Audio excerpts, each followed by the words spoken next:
Hello, hello. Welcome to the Mystic Path. Let's have a little chat today about the blue full moon coming up in Taurus. We'll pull a couple of advice cards from the Secret Language of Light. This is a fairly new deck, so we'll use the book, but these cards are beautiful. So October 31st. Excuse me if I'm sniffling. I'm having a little allergies this morning. October 31st, we have a blue full moon in Taurus. It's also Halloween, otherwise known as Day of the Dead. So, lots of energies going on. This is a time, in many cultures, this is a time that many cultures believe the veil between dimensions is very thin. And I am also one of those people that believe that because of years and years of my own experiences. So, what is a blue full moon? Well, the reason it's blue is just that's what they say when you have two full moons in a 1 month calendar period, right?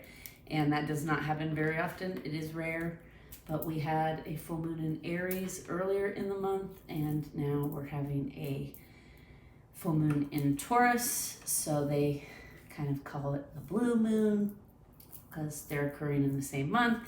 Lots of energies going on. This moon also is a micro moon, which basically means, I don't know if you watched the full moon in Aries, but we talked about how that was a super moon because it was orbiting closest to the Earth, right? Well, a micro moon is where the moon is orbiting the furthest away from the Earth. So same moon, it's just operating further away from the Earth. It may seem smaller in the sky or less bright, but that's just because it's at its furthest point away from Earth. So some believe micromoons are steeped in a lot of superstition, and that when you have a micromoon that's smaller in the sky, it brings bad weather and natural disasters, but again, I think we operate on belief in this dimension, right? And if our belief is we're gonna have a rough time, then we have a rough time, right? I kind of also believe that about Mercury retrograde. I know some people who constantly talk about it's Mercury retrograde, bad things happen, and then they have all this chaos during that time period, which then reinforces that Mercury retrograde is bad. But we are currently in a Mercury retrograde, and although I've had a few little hiccups here and there in life, in different sectors of my life, I don't attribute it, I just attribute it to that's life. I don't believe that the planets in retrograde are going to make things miserable on me, because if I believe that, then I'm going to create that, right? So I'm not saying things don't happen during Mercury retrograde, because they do. But again, I feel like if you believe that it's going to happen to you, then it's going to happen to you. So just keep that in mind, right? So full moons are very powerful, and they're kind of a good time every month of our life to kind of reflect, right? And complete cycles and let things go that don't serve us, whether that be people, patterns, places, habits. But in this full moon, the energy is going to be a little bit different. It's going to be a little bit more active and motivating feeling than it is in a regular full moon. And that's because Uranus is conjunct in this blue moon, and Uranus is the planet of awakening. Okay, and a lot of people say that Uranus brings surprises, surprising news, unexpected motivational energy, deep realizations about our life, right? There can be a lot of heightened emotions, and you may be feeling pulled in many directions. So, everybody experiences this stuff differently. This past week, I've had a couple days where I felt like I was just in some time bubble, like I didn't really know what day it was or what time it was, and I was constantly having to check and remind myself, what day is it today? And anyone who knows me knows that that's very unlike me. I'm a pretty organized person, and I run an art business, so I have clients and things. I have things that have to be delivered, and so for me to I had like two and a half days this past week where I just was not feeling myself, not in a bad way. I just was not feeling myself. I guess I wasn't feeling super grounded. So I had to do a lot of extra grounding this week to kind of hold my life together, right? And show up for the obligations and things that I have to show up for. So yes, do these energies affect everyone differently? Yes, they do. But I also believe that if we obsess on it and we believe like this blue micromoon is really messing with me, then again, we're going to create experiences where things aren't going smoothly because we believe that that's what the moon is giving us, right? So just be careful. I've gotten a lot of messages from Source lately about how it's not a bad thing to have rituals and to play with tarot cards and to use crystals and whatever Reiki, whatever energy healing, whatever it is you do, right? But the issue comes when people get so dependent on this stuff that you think like you can't survive without it, right? So the messages I've been getting are, do crystals have healing properties? Absolutely they do. But it's you doing it, right? You're creating your life. You're the one with the power, and the crystals just give you something to focus that power on. But if you didn't have let's just say all the crystals disappeared tomorrow, heaven forbid, because I love crystals, but let's just say they did. Would you lose the ability to ground yourself and to heal yourself mentally? And, would you lose that ability? No, you wouldn't. It's you, right? It's you. It's your intuition. It's your soul, your higher self that guides you. And all of these things are great, and they're great tools to help us connect, and especially in the beginning when we're learning to connect to our intuition. But I've been getting over the last 2 weeks a lot of messages about how people are becoming too dependent on this stuff, and then they're creating codependent relationships and routines and rituals and patterns that might, you know what I mean? It's almost like you're holding on too tightly. They're showing me right now, they're actually saying it's like crushing a butterfly to death. Like you're so excited to have the butterfly that then you harm the butterfly because you can't let go, and right?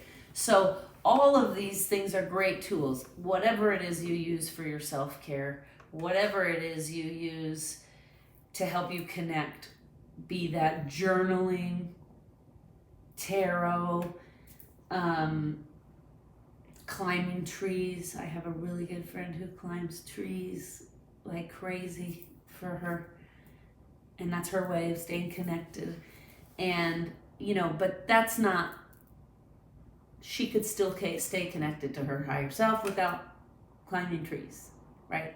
If all the trees disappeared tomorrow, which again, heaven forbid that happen, because I also love nature, she would still be able to sit quietly with herself and with source energy and connect to her soul, right?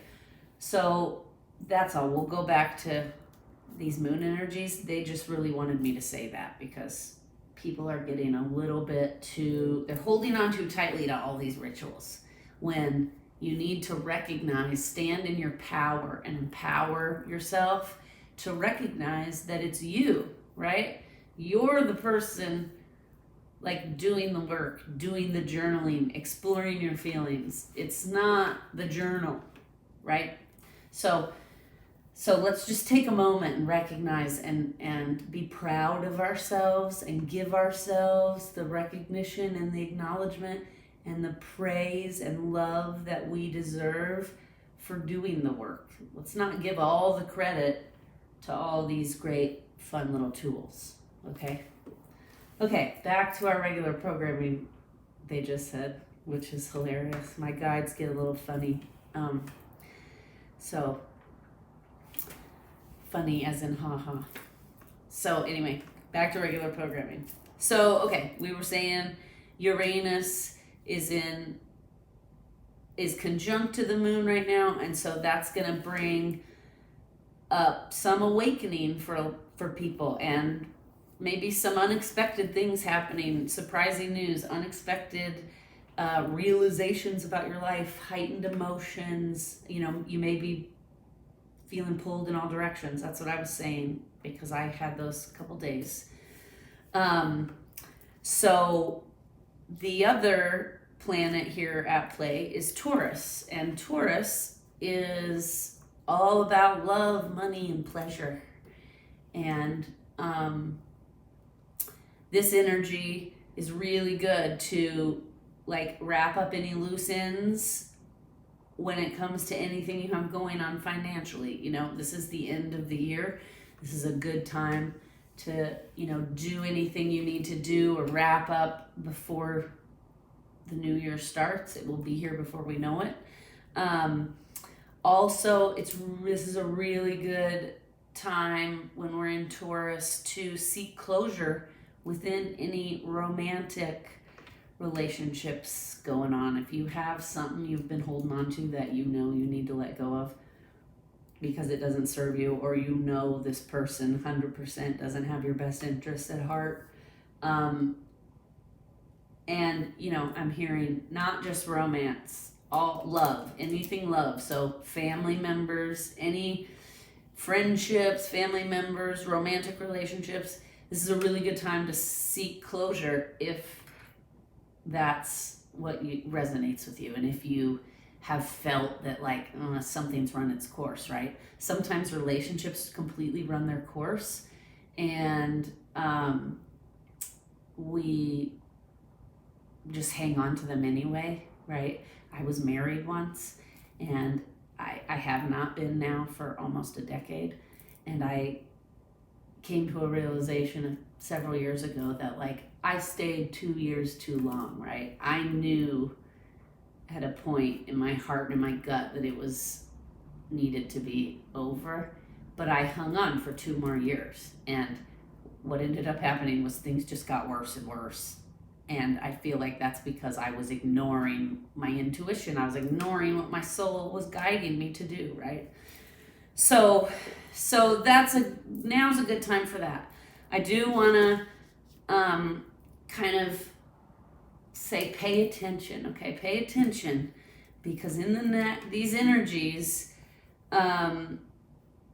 there could be unexpected changes in heart or sudden detours in plans you've made that happen right now. Uranus is also a planet of change. So, there you may be witnessing a lot of change in your life right now or in the people around you.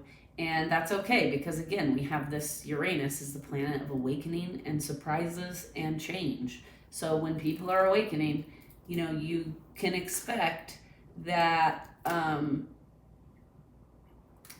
there's going to be a lot of change happening. And these are the times we really, really want to be mindful, because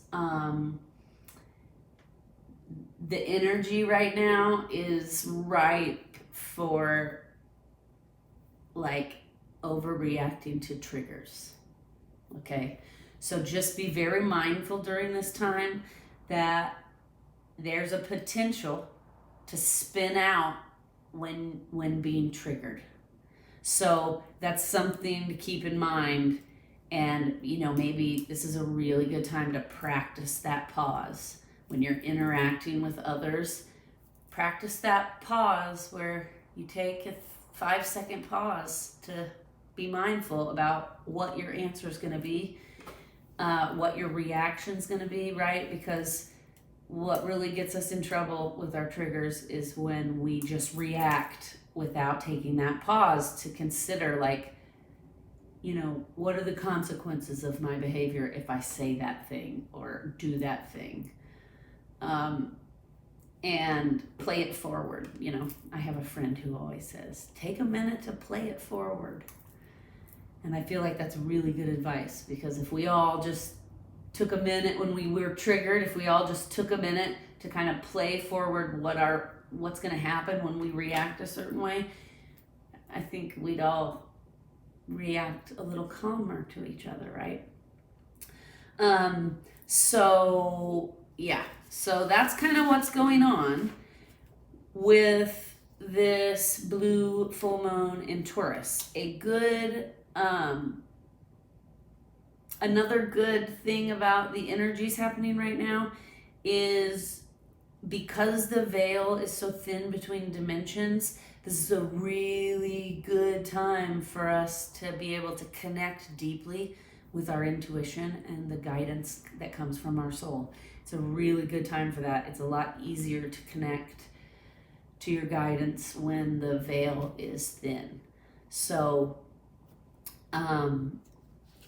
I wanted to mention that, and then I wanted to give this little exercise that you can do if you're feeling out of sorts during this time, or you're having a lot of upheaval and change and things moving around in your life, right? A good exercise to kind of stay grounded and get connected to our soul guidance is to just sit quietly for a few minutes. Close your eyes if you need to. And then imagine all your chakras awakening one by one. Okay? Imagine the colors, right? You can start with your root chakra, red. Then we have sacral, orange, solar plexus, yellow, heart, green or pink, throat, blue, right? Third eye, magenta, crown chakra, indigo. If you just kind of sit and imagine those chakras lighting up in those bright, vibrant colors, that's a really good way to kind of connect to your soul, right? And then some other things we can do during this time to kind of like ground us. And again, these are like kind of some rituals that you can do. But like I said earlier, don't get obsessed and dependent. Like if you don't do any rituals during this whole time, that's fine too, right? Like okay.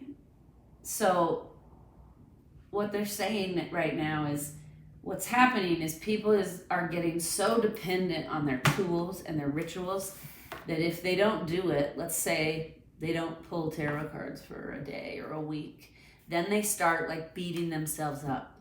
I'm not connecting to my soul because I haven't pulled tarot cards. So then it starts these negative, toxic patterns of like negative self-talk, of putting pressure on ourselves to do more than we feel, right? So the goal of like doing all this emotional healing work and understanding how to get guidance from our soul, the goal of all of that stuff is so that we can live in this like neutral, calm, and peaceful place, right?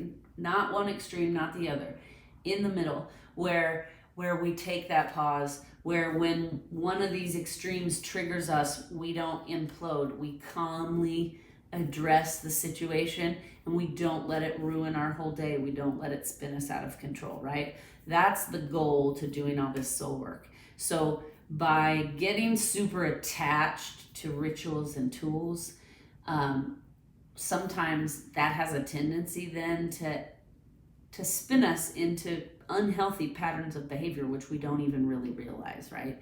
It's no different than like becoming dependent on a drug or alcohol, or because you're becoming dependent on something that, like, I don't need these cards to connect. These cards are fun. They make it fun, and they help confirm sometimes what I know I'm feeling. But if I woke up in the woods tomorrow with nothing but the clothes on my back and a bottle of water, I would still be able to sit quietly and connect to my soul, right? And get guidance on what my next move should be in life, because I just woke up in the woods, right? So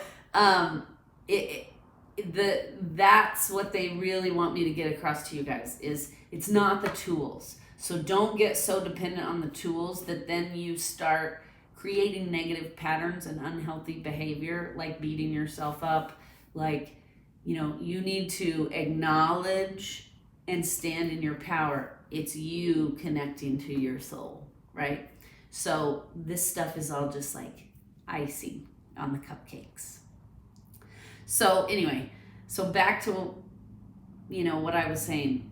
Another really good ritual during this time is to light a candle for the loved ones that are no longer with us, right? Because the veil is thin and Day of the Dead.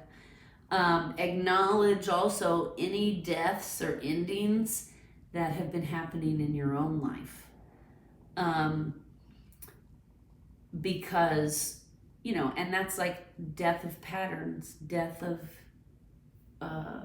relation. Like if you realize, like if you have a friend, let's say, that you've had for 20 some years, but lately every time you're with them, you just don't at all feel like connected to them, and you don't feel like you're on the same page anymore. And that's okay, because people grow out of each other, because we're all growing on our own journey at our own rate, right? So we're not always going to be on the same wavelength with those friends. Now, that doesn't mean never care about them or never think of them again, right? It just means if in this now moment they're not serving you in your journey and you guys are on different pages, then it might just be time that you guys separate for a little bit. And, you know, that's an ending. It doesn't mean it's forever. You may then come back later. You know, that's happened with me before, that I had some really good friends in high school and college, and then, you know, I moved to a completely different state, and we all started different lives. People started having kids, careers, all this stuff. So it's not that I still don't love those people. It's just that we're not on the same wavelength anymore. So we don't spend as much time together because we have different things going on. And then 20 years go by, and then you reconnect with some of those people because now you're back on the same wavelength again, right? So, you know, so that's something to think about as well. Like, this is a really good time for ending patterns, traumas, behaviors, relationships that are holding us back, are holding us from being the best version of ourselves. You know what? And that happens. We all get, and that's also why I'm hearing why they wanted me to talk about how not to get dependent on the tools, because the same thing happens. We get dependent on patterns of behavior and people, and then we disempower ourselves because we think, I can't do it without this person, they've always been there, or I can't do it without this drug because it's always been there. When 9 times out of 10, no, okay, they're saying to me 10 out of 10, you can do it. You just have to empower yourself, okay? So this is a really good time for that. They're saying it's a really good time to acknowledge the endings of things in our life, to acknowledge them and honor them. You know, like if you're ending a relationship, for example, it doesn't have to be in a negative, horrible, blow up fight kind of ending. You can lovingly let people go and let things and patterns go and just honor them. Like, I honor the time we've had together. It helped me grow and become who I am, but it's now time for our paths to move away from each other. And it's a very beautiful and healing thing to be able to do that in a conscious, healthy way, to just understand that, like, it's time for us both to move forward so that we can continue our growth and find happiness and all those things, right? So this is also a really good time if you're feeling like you need grounding, is to look to nature. Go outside. It's a perfect time of year for it. At least in the northern hemisphere. You know, and nature is amazing. Nature has perfected the whole death, rebirth thing, right? And we're moving from fall, we'll be moving into winter, which is all about death. Things die, you know, things recover and repair during this time. And then in the spring, everything bursts open with life again and you have rebirth.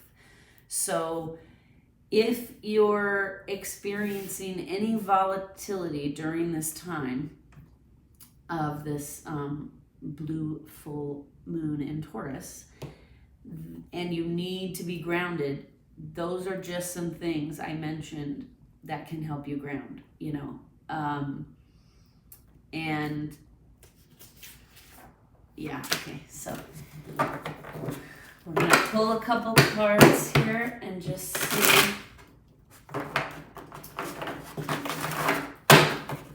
what is the advice during this full moon in Taurus.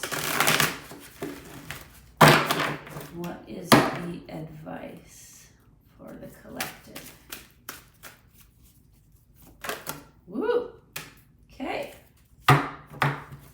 Bottom of the deck is insight, which I feel like they've touched a little bit on. Of course, grounding, which was a lot of this little chit chat, and color.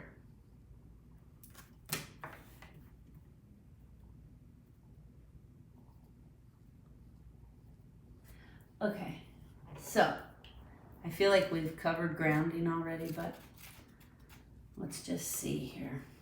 Since this is a new deck, it'll help me learn. Okay, grounding. Anchor into the earth and always feel at home. Circumstances have affected your energy.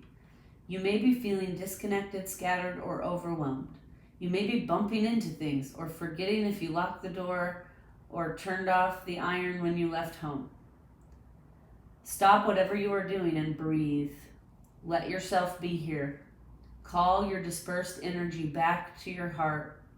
Imagine any imbalance or excess energy flowing into the earth and feel the calmness of nature in exchange. Nature uses this energy for growth and expansion. This is a symbiotic, co-creative process that we need to remember and honor. When you recenter, you will begin to feel more aligned, relaxed, and at peace. This may also be a message to spend more time outside. Nature lovingly resets our energy. It holds no judgment, but simply allows and accepts. That's a good one. Okay. And then that's number 6, by the way, in case some of you are into numerology. And then we have color, which is number 40. Vibrational impulses and light waves. Your perception of life is becoming more colorful. You are opening to different colors and experiences. Color breaks up old black and white thinking and opens your heart to the beauty of life and love. The colors of the rainbow are variations of white light reflecting the diverse experiences of life, and they are all valid. Each color of the spectrum has its own energetic vibration that stimulates certain responses and healing. Different colors mirror your current physical, emotional, and spiritual state. Your soul uses this mirror to communicate your needs to heal or to embrace balance. Get to know what colors you are attracted to and the ones that repel you. You are love and you are loved, no matter how colorful your or another's life is. Well, my nose is getting really itchy, which anyone who watches me knows that means that the spirits are here, and this was a lot of really good messages. So we're going to leave it at that. These, I feel like, are great guidance cards here, and I feel like all of the information Source just channeled through me about the moon is also going to be very helpful for a lot of us. I know it was very helpful for me because it kind of explained why I had 2 days this week where I felt like I was a balloon floating through my life. So I'm wishing you lots of love and light. Namaste. Have a wonderful day.